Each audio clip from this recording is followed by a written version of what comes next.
بسم الله الرحمن الرحيم الحمد لله رب العالمين وأصلي وأسلم على من بعث رحمة للعالمين سيدنا محمد وعلى آله وصحبه أجمعين.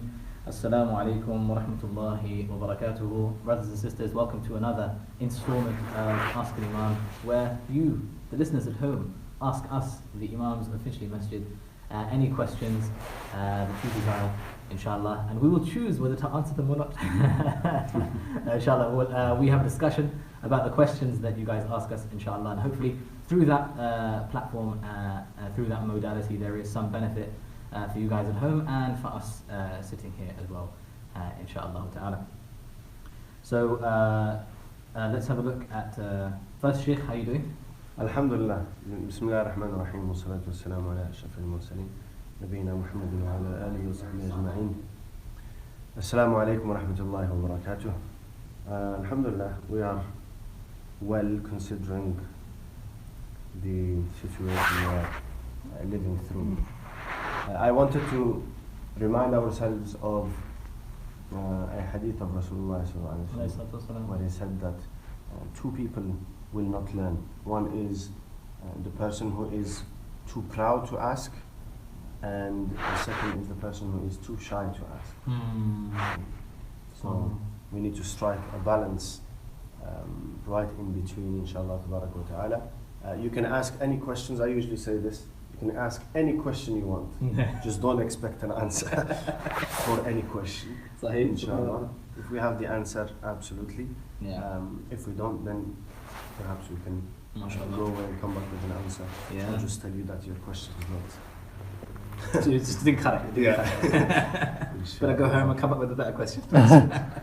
One of the things, speaking of sort of ahadith and questioning, right? One of the things that one of the ways in which the Prophet ﷺ described questioning was that it is shifa, right? For the one who suffers from ignorance, from the one who doesn't know. And it's not like, so when you don't know something and then you come to know something, that's considered like knowledge, right? And understanding, enlightenment.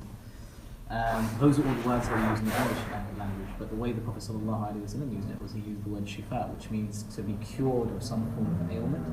So anything that you don't know is kind of like an ailment, it's kind of like a deficiency in you, and knowledge is what alleviates that, and the pathway to that knowledge is a question. شفاء العلم السؤال. So inshallah, what we'll do is we'll prioritize the questions in terms of who's asking. So the brothers and sisters in the comment section on the live chat on YouTube, they'll be given the priority, inshallah. So we'll answer their questions first. If we run out of questions, then me and Imam, inshallah, we'll pick up some questions of our own and we'll ask each other, inshallah. But bi'idhnillah, so inshallah, if you do have any questions, then type them in the chat and we will address them, inshallah, in due course. We should have our first question, and it is from none other than Faisal Habib, the Habibi, mashallah. He's asking, what are the instructions regarding the type of clothes to be worn while performing prayers at home? Is there a specific type of clothing? Yeah, don't wear your pajamas.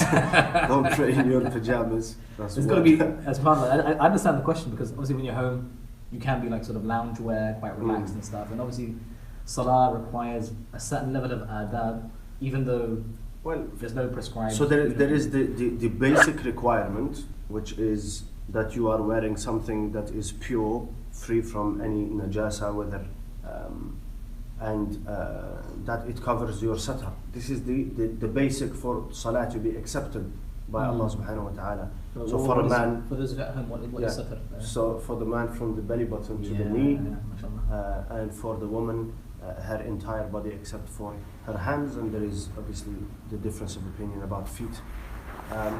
So this is the sort of what is required for salah to be accepted. Without that, your salah would be invalid.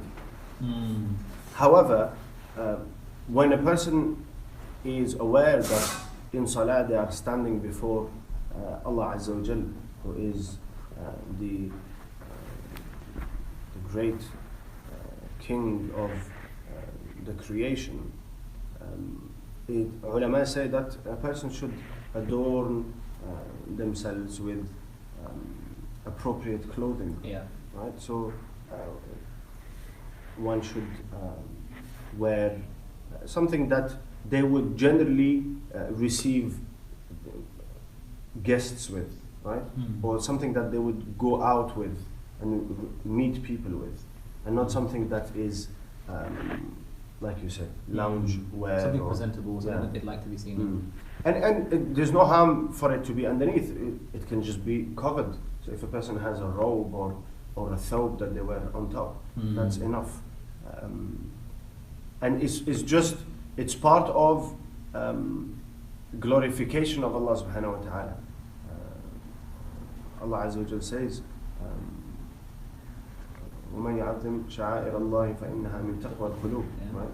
It shows that you are conscious of Allah Azza wa Jal and you fear Allah subhanahu wa ta'ala. So making a small effort is, and it's actually very important for your mental concentration, I think. When you prepare yourself for something, is better than just getting out of bed, barely making wudu, standing. It's like just washing your face. So just having something that you wear on top, like a thobe for sisters, a jilbab, or a robe, that makes you presentable before Allah subhanahu wa ta'ala. Inshallah. Good, mashallah. It's really good. Ilyas, on hotel Wi-Fi, is asking if working at a bank is haram, would being an accountant be classed as haram due to handling interest? So there's a conditional clause there. So if working at a bank is haram, the question is working at a bank haram? That's one part of the question. And the second part is, if someone's being an accountant, doing their hisabat and stuff, technically they're not dealing with the riba aspect of the bank, they're just dealing with the consequences of riba, which is the incomings that are going to the bank. Yeah, so working for a bank is clearly haram. I don't think two people would argue that, because banks are based on, the whole financial system is based on riba and interest, and this is why it would be haram. Now, as an accountant, if you are providing a service to a bank, so if you work for you are self-employed, right? You work for yourself, and you are providing a service to the bank, then I don't think that would be considered, that would not be haram in itself, because you're a shopkeeper and people from the bank come and buy things from you. Do you understand? So it's really, if you are in direct contact with the interest and you are facilitating that interest. So as an accountant, if you are you are self-employed, or you are working for an agency and you're providing that service to the bank, I don't think that that can be considered haram. Like working for the bank. So it's almost like when you're directly connected to, for example, those companies that are specialists in terms of their activity with regards to haram transactions, whether that's haram in terms of the material that they're selling, so it could be like alcohol or something like that is not sort of endorsed by the Sharia. If it's direct or an indirect connection with that, and you're sort of facilitating the buying and selling and the profit of that actual organisation, then you're in the realms where you've crossed that border between what is considered permissible, even if it's disliked, and what is considered haram. But anything like sort of outside of that realm, you could be borderline, right? So it could be that you're working really, really closely, even on an independent level, with these organisations, facilitating for them, and all of your sort of consultancy and the company that you're working as is dealing in that particular industry. So, for example, the alcohol industry, for example, right? All of your clients are from there. Then it becomes you're like borderline, if not within that, but within that. Even though you're not officially associated with them, you're just consulting. You're self-employed and you're outside that realm. But because of that close proximity and because of all your clientele being from that particular field, then it becomes. And that is the difficulty with living in the West, in a non-Muslim state. There is a lot of haram, and you can't avoid haram 100%. And Allah Azza wa Jal says, فَاتَّقُوا اللَّهَ مَا اسْتَطَعْتُمْ. Fear Allah as much as it is practically possible for you, or else everything becomes, if you start looking for the connections with haram, then you will find connection with haram everywhere, right? It's extremely difficult, and that doesn't go.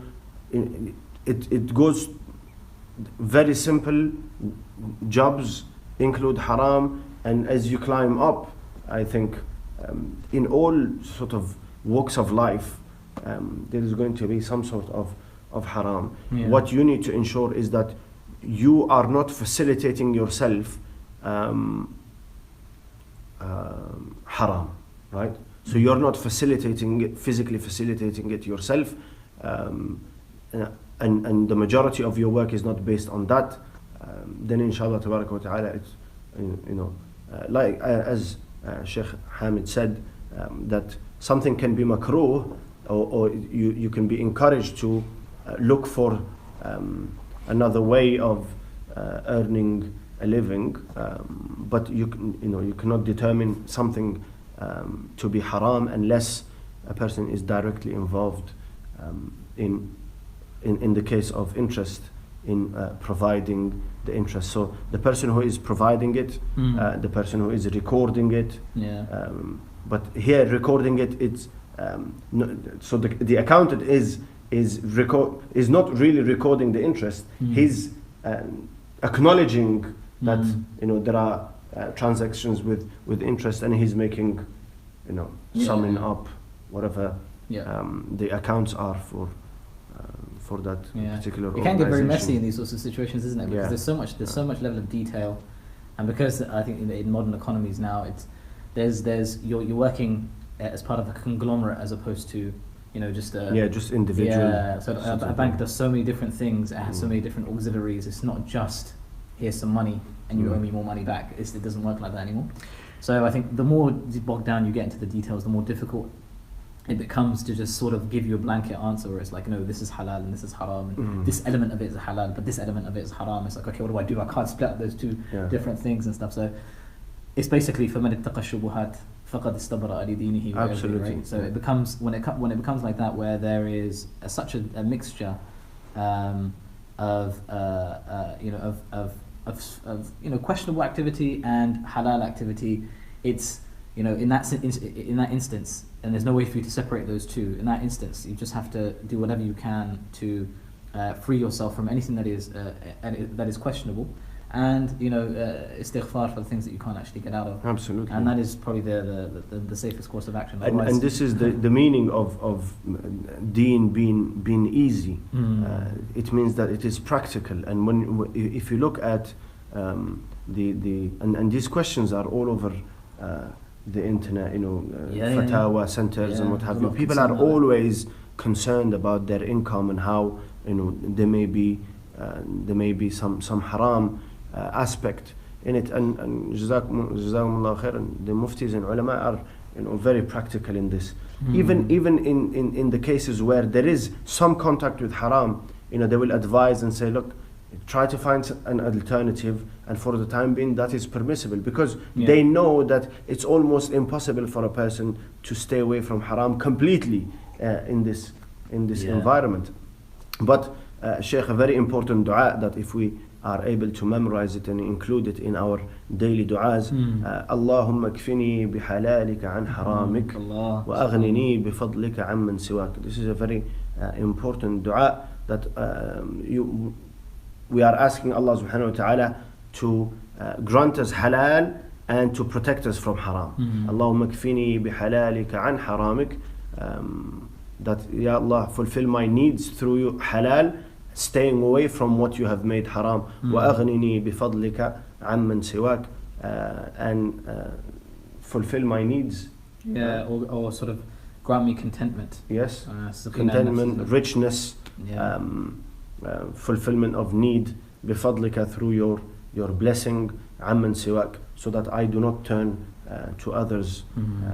And this is just paraphrasing the translation, not really translating it.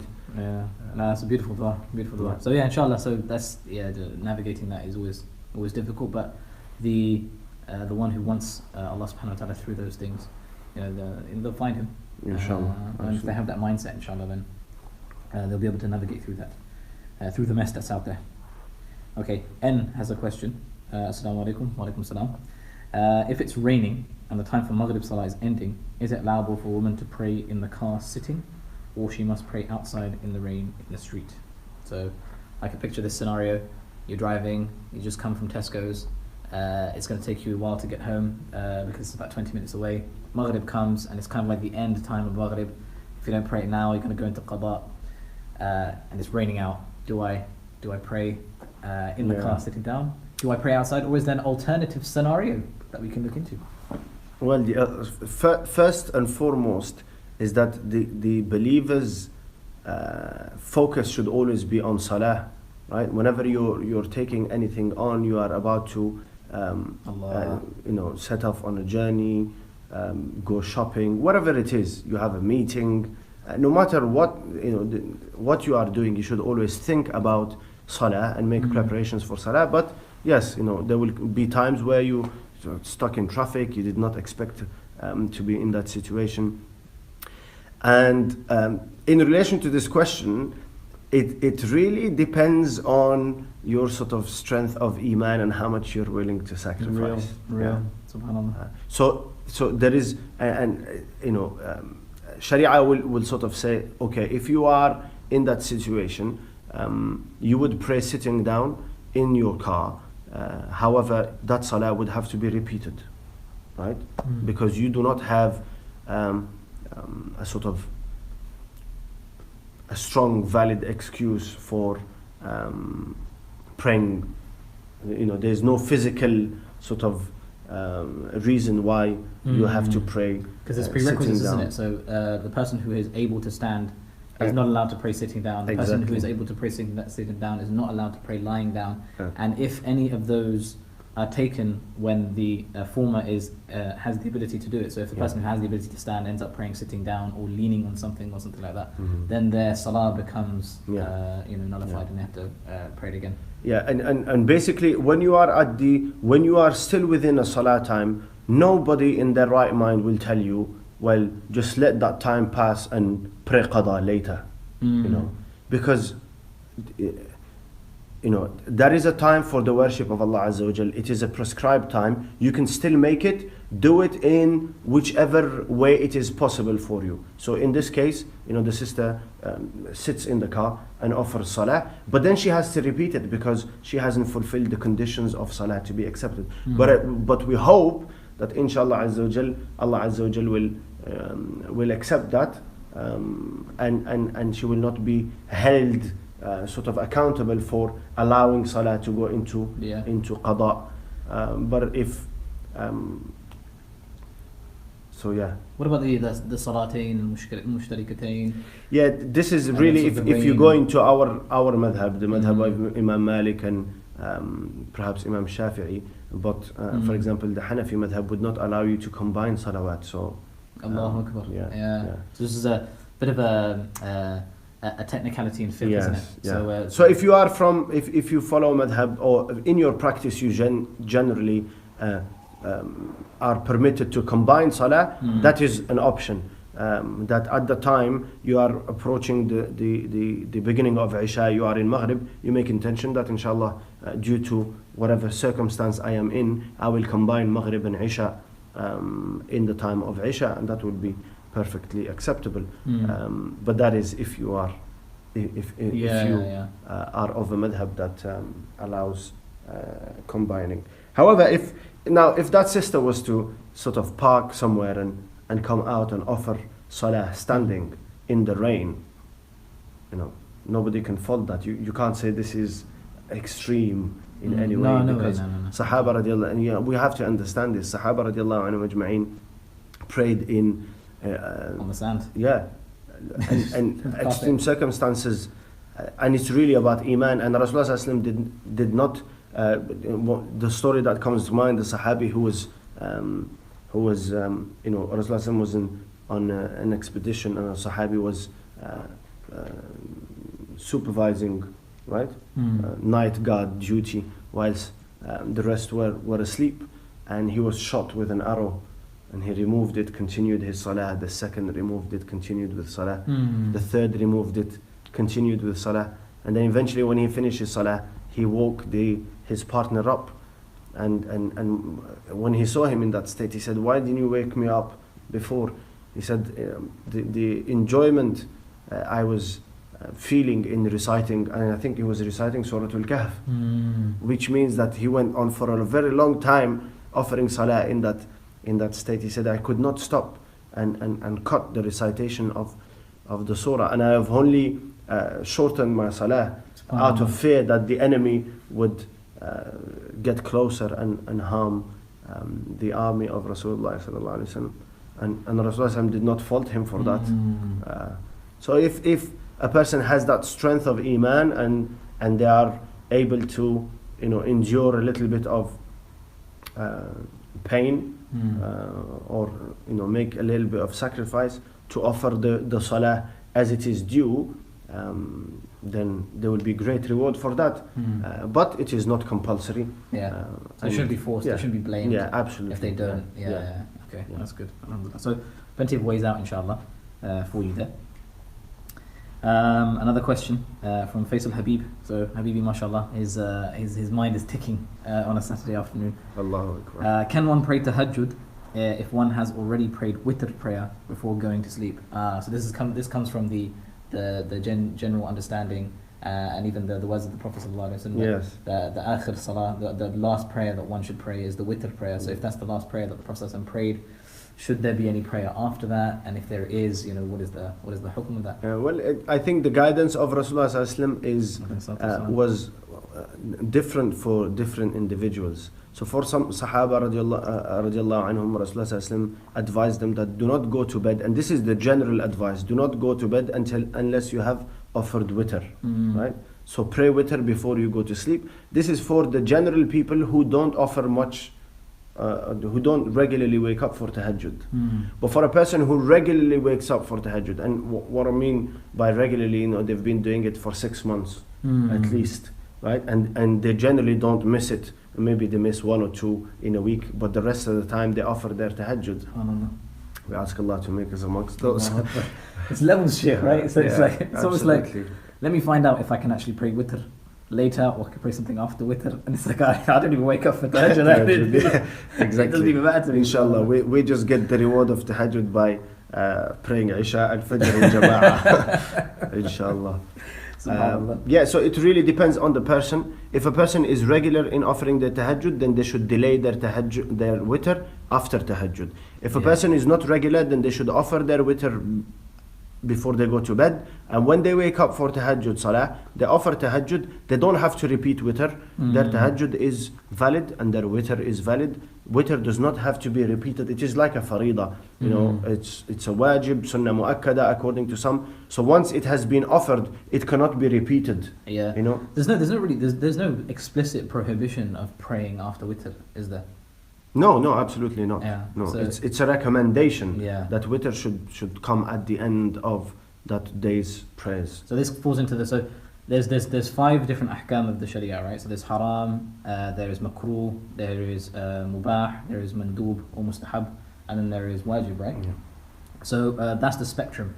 When it comes to something that is mustahab, something that is recommended, if you don't do that's something that's recommended, there's a question amongst the usuliyun, right, about whether if you fail to do what is recommended, does that fall into the realms of makruh, or is there another category that is outside this 5, whereas they call it, I think the Shafi'i, they used to call it the khilaf al-awla. So when you something that's mustahab, so praying witr as your last prayer, waking up for tahajjud, that stuff is mustahab.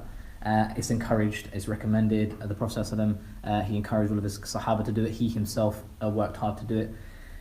If someone then doesn't do that and then prays something after witr, it might not be makruh, so it's definitely not makruh. It's mustahab to make it your last prayer, but if someone does pray something after it, it doesn't fall into anything that's disliked. It's just something that, there was something that's recommended and you just didn't do that thing that was recommended, that's all. But you're not doing it in order to protect yourself from falling into a greater sort of a greater mistake, which is if you don't if you say, yeah, I'm going to pray my witr after my tahajjud, then and you don't wake up for tahajjud, then it's like fajr time. Obviously, you can still pray your witr, or you should pray your witr before you pray your fajr salah. But then really you're praying your witr outside of its time. Its time is the time of Isha. So once the day begins with the sort of beginning of Fajr time, then that is not an ideal time to offer your witr. If you are offering your witr, then you're really doing a qada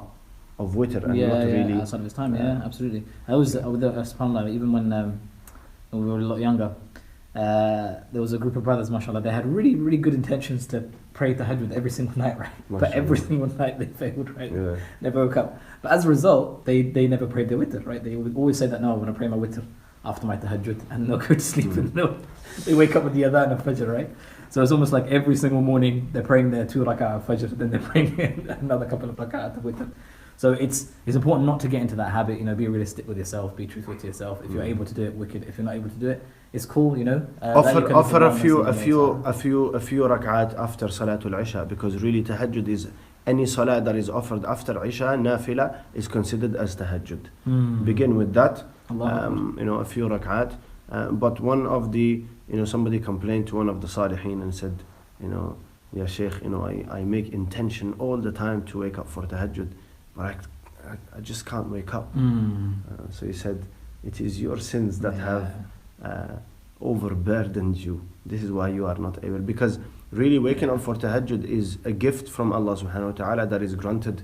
It's only if Allah summons you before Him that you are going to be able to wake up and offer that tahajjud. It's a special relationship. Everybody, all the believers pray the 5-time salah, or the practicing believers. But then the select few that Allah subhanahu wa ta'ala chooses are the ones who wake up regularly at night and have that special time with Allah subhanahu wa ta'ala. We ask Allah Azza wa Jal. Yeah, what a maqam, man. What a maqam to reach. Another question is it better to pray for... I think this is this is in relation to the previous question with regards to praying in the rain. Okay. Is working for deliveroo and Uber Eats allowed if we are delivering non-halal food? Yes, subhanAllah, I was thinking of this when the question about halal and haram, but then I thought to myself, I'm not going to make just drag the conversation about. There you go. That's absolutely. Working for a company where you are delivering both halal and perhaps you will deliver some haram is permissible.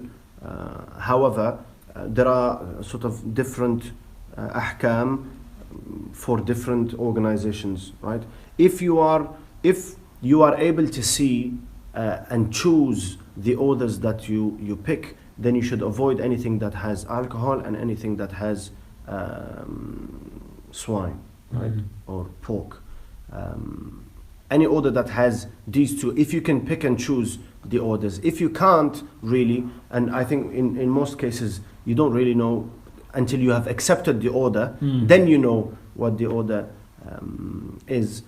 Then it will be permissible, inshallah Azza wa Jal, because it's a harm that you can't really protect yourself from, or a haram you can't protect yourself from. And generally people who are working these jobs are not really working them because they are enjoying them, right? It's a real necessity, and in the case of necessity sometimes haram can be overlooked.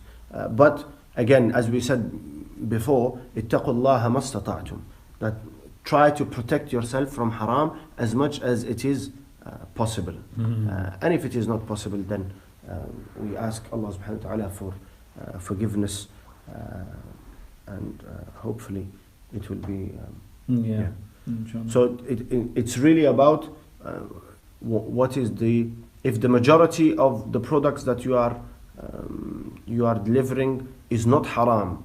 So let's say, for example, somebody working specifically for, I don't know, a wine house or a booze off-license shop, and they specifically do deliveries of alcohol, that would be haram, right? But if a person is just working for essentially you're self-employed, right? with deliveroo and Uber Eats. So you're working for yourself, you're providing a service. Bi'idhnillah, you will not be held accountable for the haram, which and the truth is, majority of what you are going to deliver is going to be haram. There's going to be some sort of haram in there. If not the meal itself being haram, it is contaminated by haram because it's a non-Muslim industry, food industry, and you can't protect yourself from it.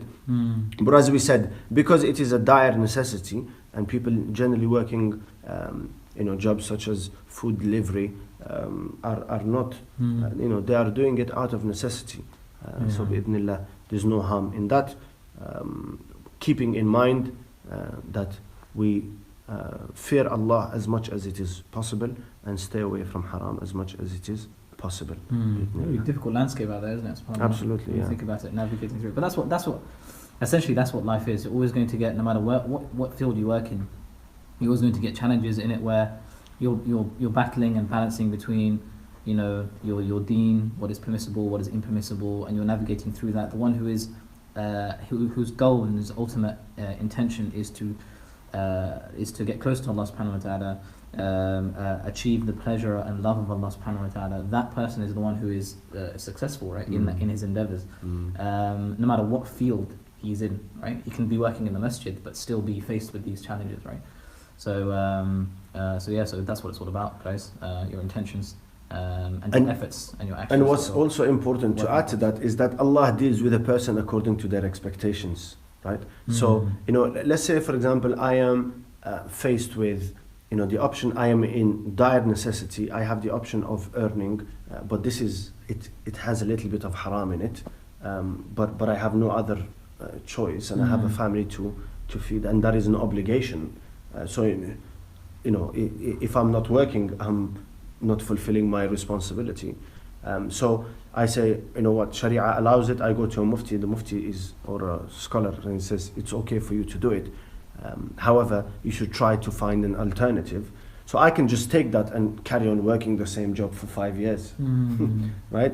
Or really taking it, knowing that this is only temporary until I find something else, and actively be searching for something else. And if you are truly trying to avoid haram, then Allah will deal with you in accordance to your expectations. Allahu Akbar. Yeah, and sometimes giving up haram altogether for the sake of Allah subhanahu wa ta'ala. Rasulullah says that anyone who gives up something for the sake of Allah, Allah will replace it with what is better. So if you give up something that has or earning a living in a way that is questionable, then you can. It really depends on your belief and your iman. If you have firm conviction, because ultimately it is Allah that provides, it is not your work. Yeah. Right? Provision comes from Allah. The work is a means. That's really important to remember. You can quite easily forget that, can't you? Yeah. And just start thinking about the means and the ends, and totally forget Allah subhanahu wa ta'ala is the one who's providing it. وَيَرْزُقُهُ مِنْ حَيْثُ لَا يَحْتَسِبُ. Athar Hussein, Allahu Akbar, I wonder where he is. Hiding somewhere. I have no idea where I is. Ajib. Athar Hussein's behind the camera, guys, by the way. But he's asked a question in the chat, mashallah. This is from the Husn al-Adab, mashallah. He's asking, what happens to the soul in the time between ghusl and being buried? So a person passes away, is about to have his ghusl done, and then he's about to be buried. What happens to the soul? Obviously the soul is taken from the body. Where does it go? What happens to it? I think the answer to this is Allahu A'lam, first and foremost. But from what we read in the hadith of Rasulullah sallallahu alaihi wasallam and the sort of commentary of ulama is that when the soul is extracted, we know that the soul ascends. So if it is a righteous soul, it ascends all the way to the 7th heaven, or beyond the 7th heaven, to Sidratul Muntaha. And if it is not a righteous one, then it ascends to the 1st heaven, but then it is not granted permission to enter and thrown back. In both scenarios, even if the soul is ascending, we're talking about the time of akhirah. So it is not connected to the time of this world. It's like a different dimension, if you like. Yeah, absolutely. But what we know is that the soul is present next to the body. And that is where the soul will remain, because there is an attachment between the soul and the body, a very strong attachment, and the soul does not feel, it does not feel comfortable except by the side of that body. So it will remain by the body, and this is why Rasulullah said, has taught us to honor the body of the deceased, because it is harmed by let's say uncovering the satar, or extremely cold water, or extremely hot water, all of these things, although not living, but because the soul is present and it is witnessing.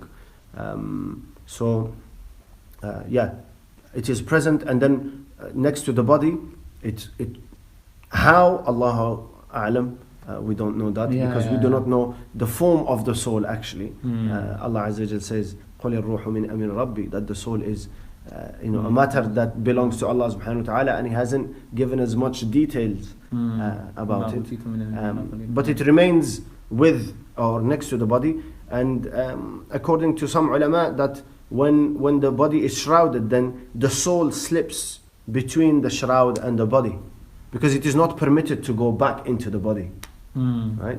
But it wants to be in close proximity to the body. And actually, Rasulullah says in a hadith that when the soul is about to, so there is an extraction process which takes quite some time for some people, and this is when a person is going through the pangs of death.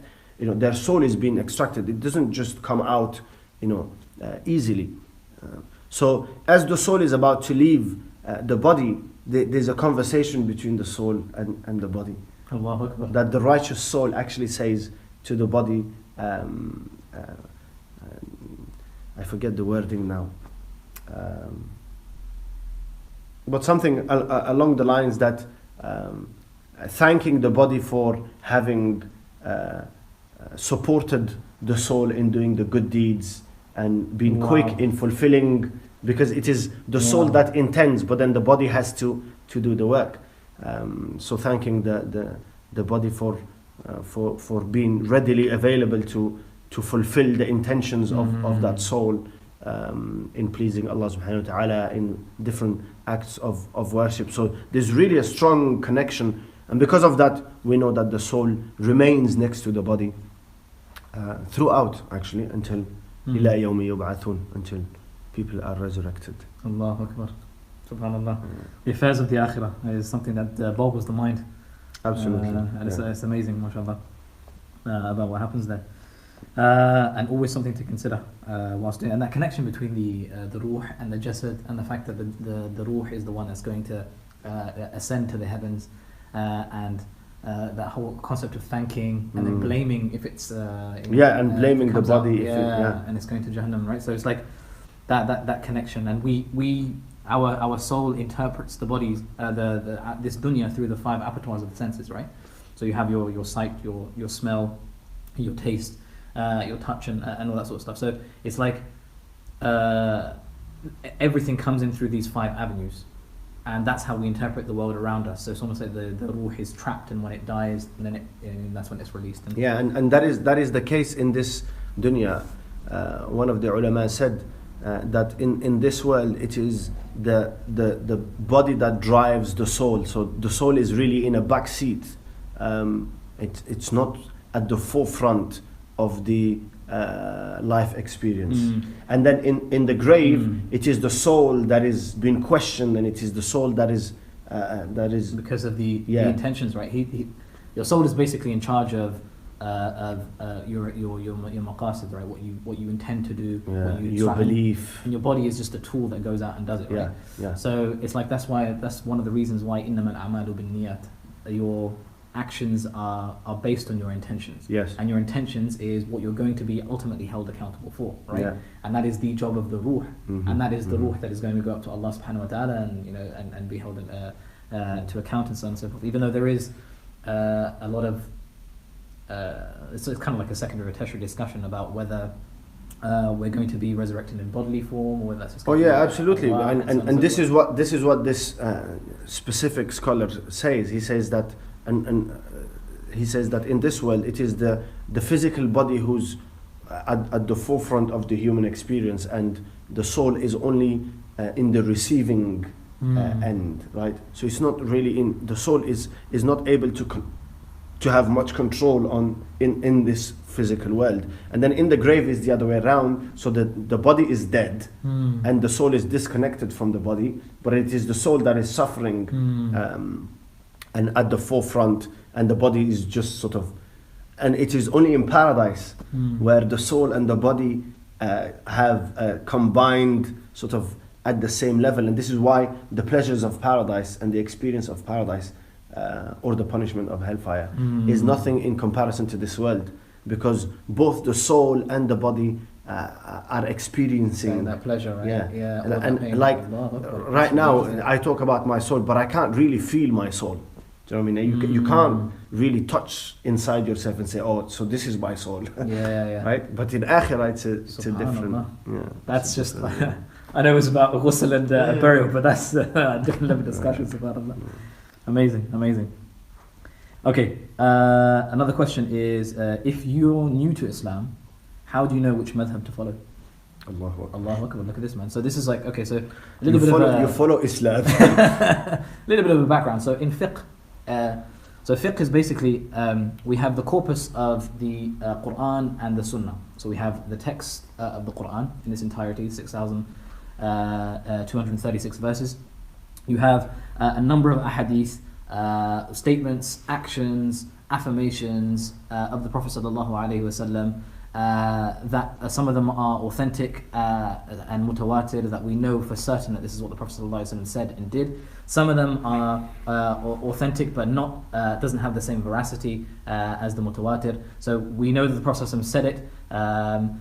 Some of them are questionable whether the Prophet ﷺ said it or didn't say it, did it or didn't do it, and some of them are outright, no, the Prophet ﷺ couldn't have done anything like that, he didn't do anything like that. And it's based on the chains of narration, so there are many people who passed these statements and actions of the Prophet ﷺ down, and so on and so forth. So through these texts, we understand and we derive rulings, understandings, things that pertain to the akhirah, things that pertain to the dunya, our dealings with one another, our dealing with Allah subhanahu wa ta'ala. All of these things are sort of based around these two sources, as well as what has been passed down from the actions of the ulama and so on and so forth, the sahaba, the tabi'een and so on and so forth.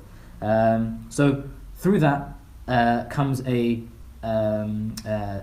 difference of opinion whether on the understanding of those two sources, not the sources itself. So the sources itself are, you know, they're untouchable, right? They are pristine, they are pure. How do we go about understanding them? In terms of understanding, the vast majority is all sort of is quite in agreement, if not really close to agreement with pretty much everything. And there are only minor disagreements. There are some major disagreements, but they are few and far between. Many of it is more in terms of the methodology and implementation, as opposed to the actual existence of doing and not doing. So, for example, no one's gonna bat an eyelid about whether one should pray or not, right? But everyone's going to question about the modality of prayer. How do you pray? Where do you put your hands? How high do you raise your arms when you do the takbir, and so on and so forth? These are the kind of like differences that the madhab will deal with regards to the jurisprudence. Sometimes it can get detailed depending on the actual mas'ala itself. So sometimes it can be really simple like that. For example, in your salah, simple, where do you place your hands in your prayer? So is it on your chest? Is it slightly lower down to your navel? That sort of thing. So the madhab will tell you what to do. The reason why there's differences is because there's ahadith and statements and actions of the companions of the Prophet ﷺ that is kind of, it's a little bit, it can either be sort of interpreted as putting your hands on your chest, or it could be interpreted as putting your hands on your navel, and it could be interpreted as putting your hands on your sides, for example, right? So all of these things, it could be. And for me, as a layman who hasn't really studied and doesn't really have the tools at his disposal to look at the Quran and look at the Sunnah and derive those understandings and say, you know what, this is what I am content with, and this is what I understand from the ahadith, and this is how I'm going to act. I rely on generation after generation after generation of ulama who have passed down this deen and understanding, right? And who have added to it, advanced it, put more detail into it, extrapolated, expounded upon all of the nitty-gritty details that need to be expounded upon, as well as those things that happen that are new and that have never been seen before, right? So the modern economy, it was never like this beforehand. What does the Quran and Sunnah have to say about this? Now, me as a layman, I don't have the tools at my disposal to be able to understand and bring a ruling out for these sorts of things. So I rely on the fuqaha, I rely on the ulama, I rely on the Muslim jurists and lawyers to be able to tell me what is permissible, what is impermissible, what I should do, what I shouldn't do. And that's how it's been throughout the ages. And it's been generation after generation. Now, with this generation after generation type sort of methodology, you have schools of thought. And those schools of thought, they're based on certain principles, right? And so each, and I don't mean principles as in they have different principles, they all have the same overarching principles that they use in order to understand the Quran and the Sunnah, but some of them have differences with regards to the priorities of those principles. So some people would have Amal Ahl al-Medina, for example, the actions of the people of Medina. So if you think about it, the Prophet ﷺ lived in Medina for the last portion of his life.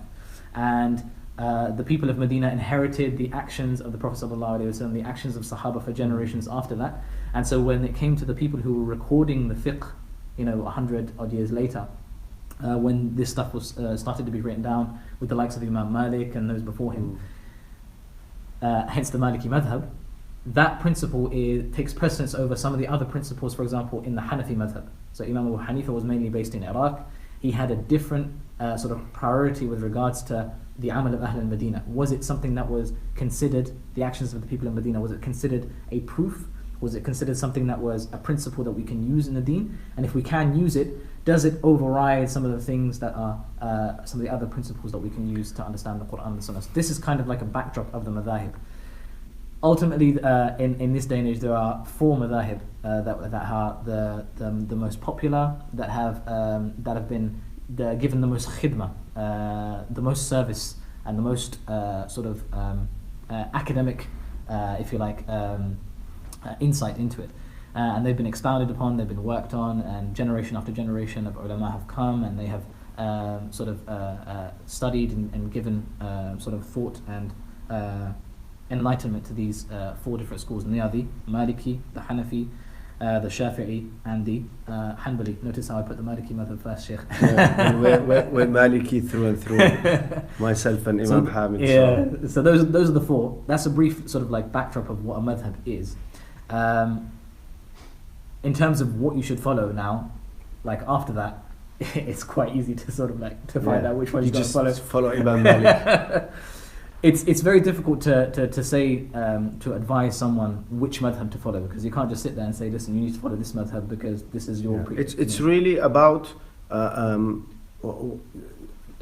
availability of information, access to teachers, and access to teachers and to people that are going to teach you.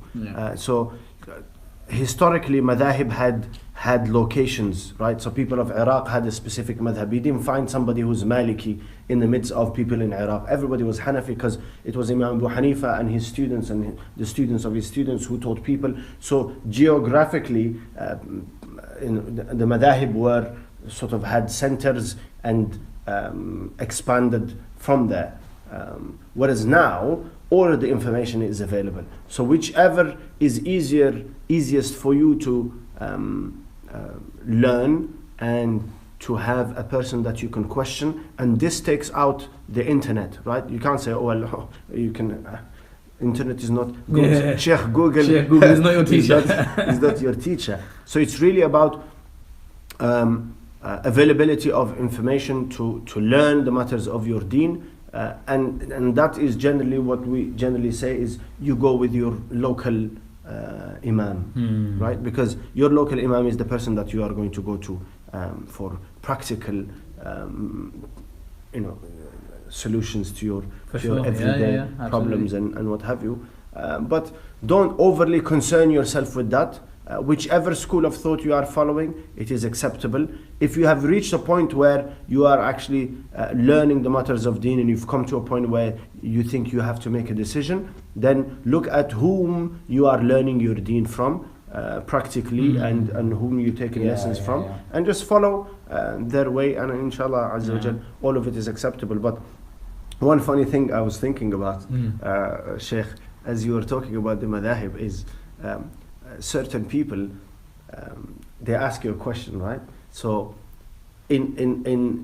and we don't do this to confuse people. When we say, well, actually there's a difference of opinion, it's not to confuse people, and it's not to sort of run away from giving a proper answer, but really, it's a responsibility that we carry. So if you are aware of the differences of opinion, you need to let people know that actually there is a difference of opinion. But so then you say there's a difference of opinion. Imam Malik says this, Imam Shafi'i says this, Imam Abu Hanifa, Imam Ahmad, and then they say to you, so what is the sunnah? Right? What is the sunnah then? And you think, what? So please, brothers and sisters, understand that Rasulullah ﷺ said that the majority of my ummah will not gather upon falsehood, right? And this is the greatest evidence for the four madhahib, because there were many other madhahib, but they sort of disappeared with time. And these four madhahib we are talking about immediately after Rasulullah, a century after Rasulullah, these madhahib began, the formation of the madhahib began, right? So Imam Malik rahmatullah alayhi was in the 2nd century Hijri, Imam Abu Hanifa also, Imam Shafi'i also in the 2nd century, and Imam Ahmad towards the end of the 2nd century, and through perhaps the beginning of the 1st century. So we're talking about 1200 years where people have been following the madhahib, right? Without the madhahib, if you reject the madhahib, then you are essentially rejecting the people who have transmitted to us Quran and Sunnah. No, brother, don't talk to me about madhahib, I just follow Quran and Sunnah. Well, the people who transmitted that Quran and Sunnah are the people of the madhahib, are the ulama of the madhahib. They transmitted the actual body of and the primary sources, which are the Quran and Sunnah, and also transmitted to us the way of understanding the Quran and the Sunnah. And Allah subhanahu wa ta'ala says in the Quran, وَلَا تَقْفُ مَا لَيْسَ لَكَ بِهِ عِلْمٍ. Do not speak of things that you have absolutely no knowledge of. And I know brothers and sisters are meaning well, and they want to follow the Quran, they want to follow the Sunnah, and they hear about Ahlul Sunnah wal Jama'ah, and we have to follow what is correct. But please be careful in saying things that may actually, because Rasulullah says that at times a person will say a word and not pay it much attention, and it will be the cause of that person's falling into the lower pits of hellfire. So if we don't know, then we don't speak, especially about the great ai*imma and the ulama through whom we have received this information and this knowledge that is readily available on our fingertips. Now, alhamdulillah, we can get any information and the differences of opinions, but they have made great sacrifices for this knowledge to reach us. People traveled for days on end for a single hadith. I think that's actually the challenge of our time, Sheikh, right? Is that it's not so much which madhab to follow, what to do, where to go. It's that there's a disconnect between people now and teachers. So we don't take knowledge anymore from people. We take it from something that is written down, right? On a computer, on a screen, on a website, on YouTube or whatever, right? So there isn't any connection that we have to actually, and that is against the sunnah, if you like, because the knowledge that was passed down from the Prophet ﷺ was passed down from heart to heart, from person to person, right? And that's done generation after generation, and that understanding has been, transferred from generation to generation. So when you cut that off now, you cut yourself off from thousands of over 1,000 years of knowledge. And it's basically like, if you picture a tree, you're instead of you look at the tree and mashallah it's beautiful and that tree represents Islam, right? It's beautiful, but it has things on the edge. It has dying sort of like fruits at the edge of it.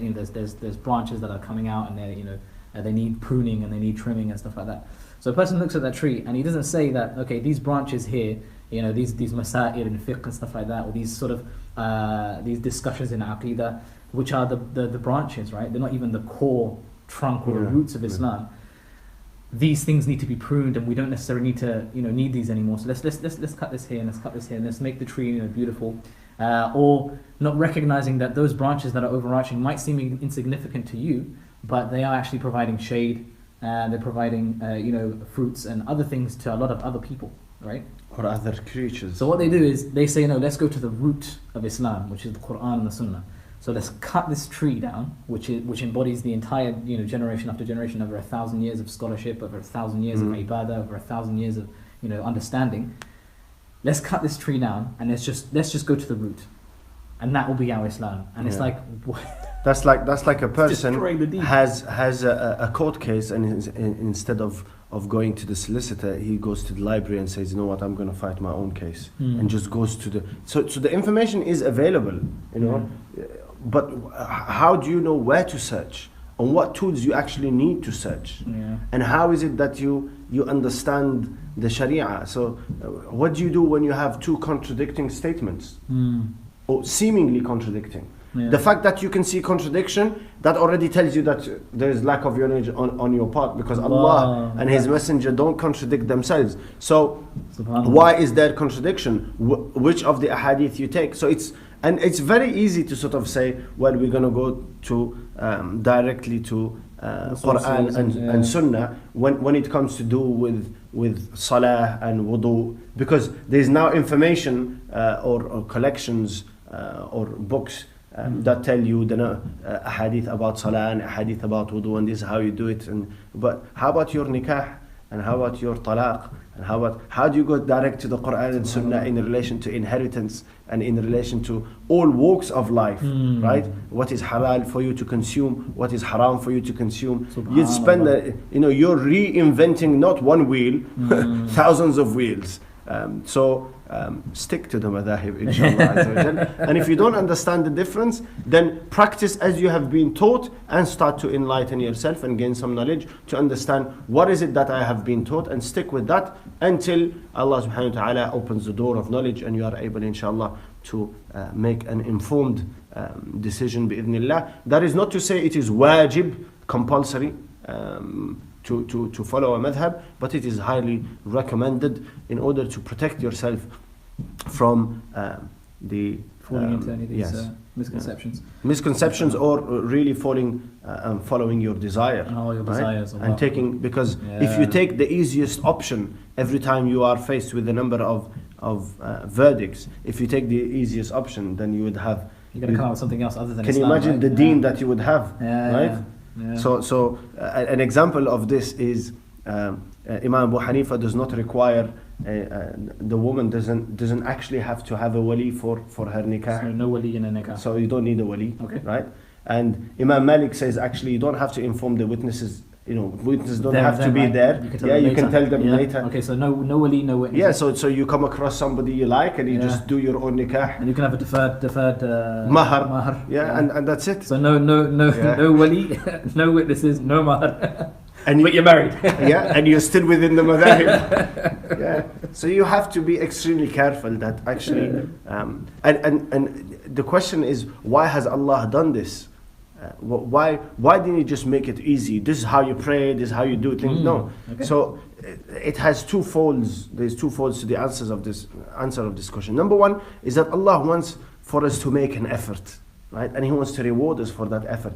And He wants us to know why we are worshipping a certain way, and what is the ruling. And this is why Rasulullah said that it is one learned person is more difficult for shaitan to sort of lead them astray than a thousand worshippers. Why? Because they know why they are worshipping Allah in that particular way. They know the reasons for it. They know the ahadith, the verses of the Quran and what have you. So they are protected in a way by that knowledge. So Allah Azza wa Jalla wants us to make the effort. This is one. And number two, we are being tested Are you going to take the easy way out, or are you going to take that which you think is correct or closer to the sunnah of Rasulullah sallallahu alaihi wasallam? Allahu Akbar. There you go. How much longer do you want to go on for? I think we're done. There's quite a few.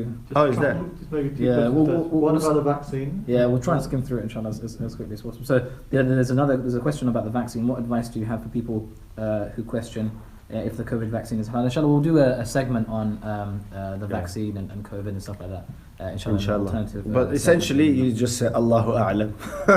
Yeah. Right? Say Bismillah. Allahu and A'lam. boom. In a hadith about deeds that remain after you die, do skills you have taught, like gardening, count in the group of beneficial knowledge you leave behind? So I'm guessing the question is coined as, you have beneficial knowledge is considered, what is beneficial knowledge? Is it just the deen, or is it inclusive of, how I manage my finances, how I prune my roses? No, I think it has to do with knowledge that is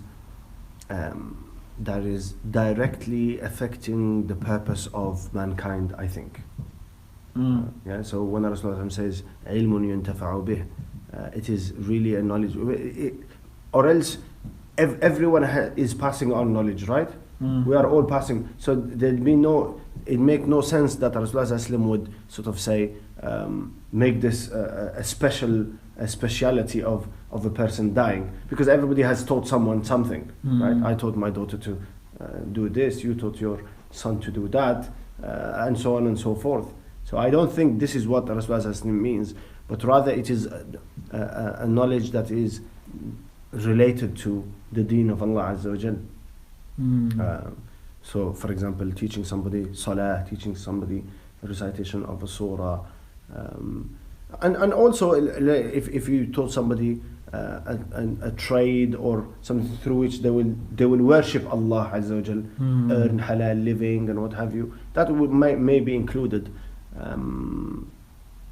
Wallahu alam. I think, yeah.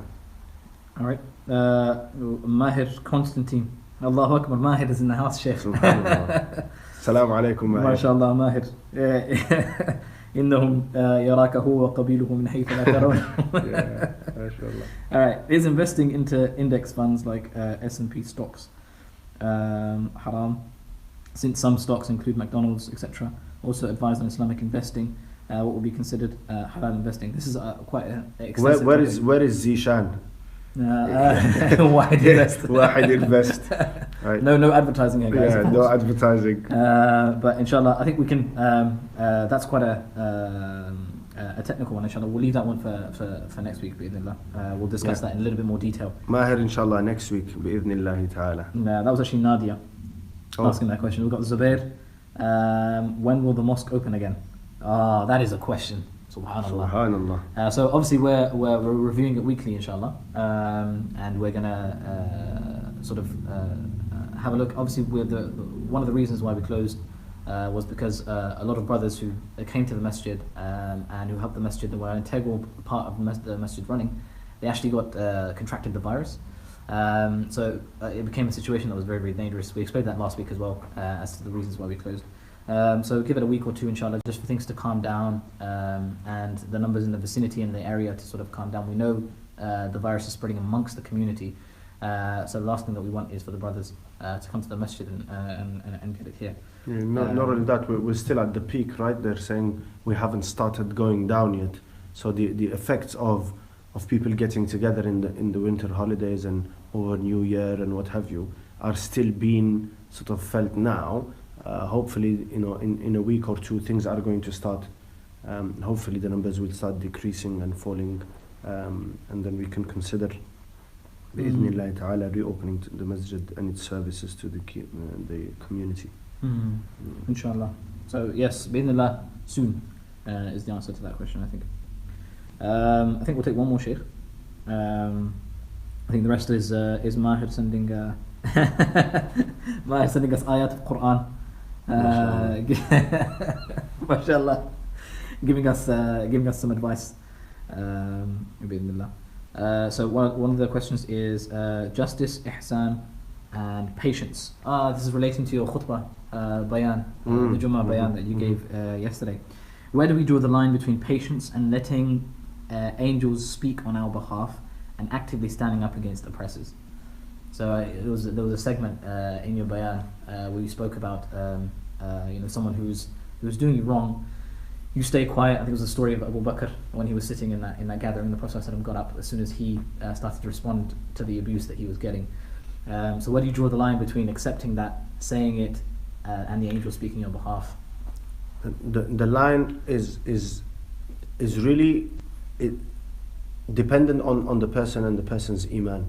There is no point, no level where Allah Azza wa Jal says in the Quran that the son of Adam alayhi salam said, لَإِن بَسَطْتَ إِلَيَّ يَدَكَ لِتَقْتُلَنِي مَا أَنَا بِبَاسِطٍ يَدِيَ إِلَيْكَ لِأَقْتُلَكَ إِنِّي أَخَافُ اللَّهَ رَبَّ الْعَالَمِينَ. That if you strike me with the intention of killing me, then I will not defend myself.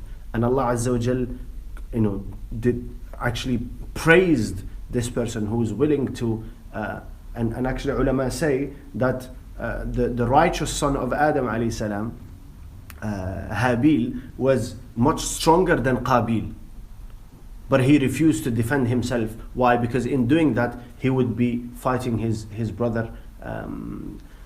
So the basic principle is this: when it comes to yourself, you are, they say that Ahlu Makkah adra bi shi'abiha, right? Yeah. The people of Makkah know its streets better than anybody else. So you know your limit, right?